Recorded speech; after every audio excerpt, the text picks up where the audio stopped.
Greetings, people of intellect. This is my book review of The Monk Who Sold His Ferrari by Robin Sharma. This is another one of those great fables that is very popular because it very romantically captures the philosophies of living a very fulfilling and meaningful life, such as did The Alchemist by Paulo Coelho, who, by the way, praised this book. So that I thought was really cool.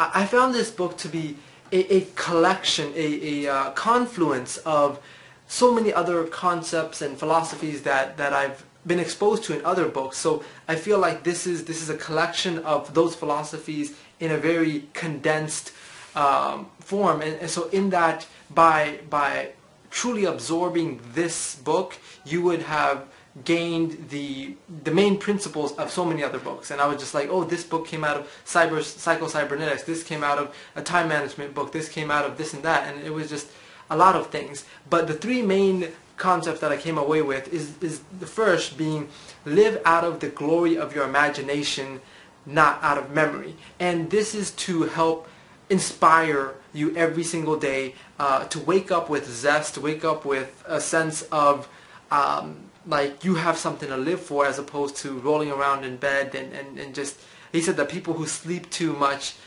it's because they don't have any direction or whatnot. And so, and I think it also moves the person forward in with the right mentality, as opposed to being stuck in the past, which is something that I'm having to bring out in myself is this concept here is living in the future or moving forward instead of pondering about the past, which I'm getting better and better by a day. The second concept, which was really revolutionary to me, is I am familiar with negativity is bad. I'm familiar with try to avoid as much negativity as you can, and that was my understanding, is that when I have a negative thought, it's just like, okay, you know, this is not good. Try to not have this, or like I had this like awareness of it, but at the same time, I would let it linger, trying to let it naturally pass, like a cloud would, like a cloud in the sky. But this book kind of took a very sharp attitude towards negative thoughts. He basically said have absolutely zero tolerance for negative thoughts. And the analogy that really helped me get a visual on that is, he said that when you hold a negative thought in your mind, it is as if you are watering that seed. And that imagery, that when I'm allowing this negative thought to even drift in my mind, that it is watering the seeds of negativity. And so with that, now even just in the brief time that I've absorbed this book,